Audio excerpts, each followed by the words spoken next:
ಒಂದೇನಂದ್ರೆ ಕನ್ನಡ ಅನ್ನೋದು ಆಕ್ಚುಲಿ ಬರೀ ನವೆಂಬರ್ಗೋ ಅಥವಾ ನವೆಂಬರ್ 1ನೇ ತಾರೀಕು ಸೀಮಿತ ಆಗಬಾರ್ದು. ಯಾಕಂದ್ರೆ ಈ ತರ ಈಗ ಆ ತರ ಪರಿಸ್ಥಿತಿ ಆಗೋಗಿದೆ. ನಮಗೆ 2 ಬಾವುಟಕ್ಕೆ ತುಂಬಾನೇ ಬೆಲೆ ಕೊಡ್ತೀವಿ.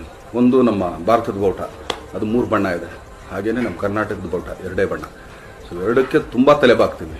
ಈಗ ಒಂದು ನಾನು ಬಹಳ ಇದನ್ನ ಹೇಳ್ಬೇಕು ಅಂತಂದ್ರೆ ಈಗ ಏನಾಗ್ತಿದೆ, ಬರ್ತಾ ಬರ್ತಾ ದಸರಾ ಆಕ್ಚುಲಿ ಸರಳ ದಸರಾ ಆಗ್ತಾ ಇದೆ. ಈಗ ಆಕ್ಚುಲಿ ನವೆಂಬರ್ 1ನೇ ತಾರೀಕು ರಾಜ್ಯೋತ್ಸವ ಆಚರಿಸಬೇಕು ಅಂದ್ರೆ ಅದಕ್ಕೆ ತುಂಬಾನೇ ರೆಸ್ಟ್ರಿಕ್ಷನ್ಗಳಿದೆ. ಅದಕ್ಕೆ ಬೇರೆ ಬೇರೆ ಆಯಾಮಗಳನ್ನ ತರ್ತಾರೆ, ಬೇರೆ ಬೇರೆ ಇದನ್ನ ಹೇಳ್ತಾರೆ.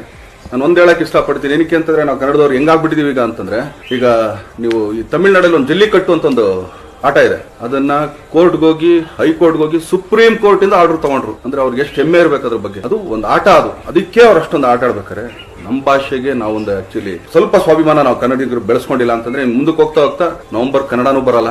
ಸೊ ಎಲ್ಲ ಹಿಂಗೆ ಅನ್ಕೊಂಡು ಹೋಗ್ತಾ ಇರಬೇಕು.